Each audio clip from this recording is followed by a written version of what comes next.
તો રાજકોટમાં શહીદ સુખદેવ ટાઉનશીપ મામલે તપાસ હાથ ધરવામાં આવી છે। ફ્લેટમાં લગાવેલા ટાઇલ્સ ઉખેડવાનો વિડીયો સામે આવ્યો હતો। વર્ષ 2022માં બનેલા આવાસની સ્થિતિ દર્શાવતો આ વિડીયો સામે આવ્યો છે। રહીશોએ ખરાબ ગુણવત્તાનું કામ થયાનો આરોપ લગાવ્યો છે। મ્યુનિસિપલ કમિશનરે સમગ્ર મામલે તપાસની ખાતરી આપી છે। તો 2022માં બનેલા આવાસની સ્થિતિ દર્શાવતો આ વિડીયો આપ જુઓ।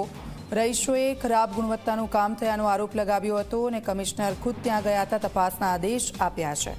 હજી તો આવાસ બને થોડોક જ સમય થયો છે, વર્ષો થોડાક જ થયા છે। 2022માં આવાસ બન્યા છે અને તેની સ્થિતિ શું છે એ વિડીયો સામે આવ્યો છે અને સ્થાનિકોએ ત્યાંના અનેક આક્ષેપો લગાવ્યા છે કે કઈ ગુણવત્તાનું આમાં મટીરિયલ યુઝ કરવામાં આવ્યું છે, કારણ કે 2022માં બન્યા છે અને 2026 છે, ત્યાં તો સ્થિતિ શું થઈ ગઈ છે।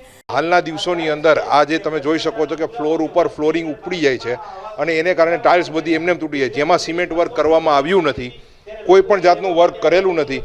એના સિવાય બધાના ઘરની અંદર ટાઇલ્સ તૂટી ગઈ છે।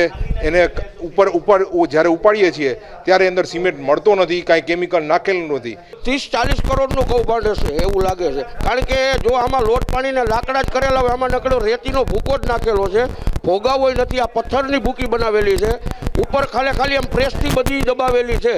જ્યાં તમે જુઓ ત્યાં આવા જ પ્રોબ્લેમ છે, 8 વિંગમાં આવા જ પ્રોબ્લેમ છે।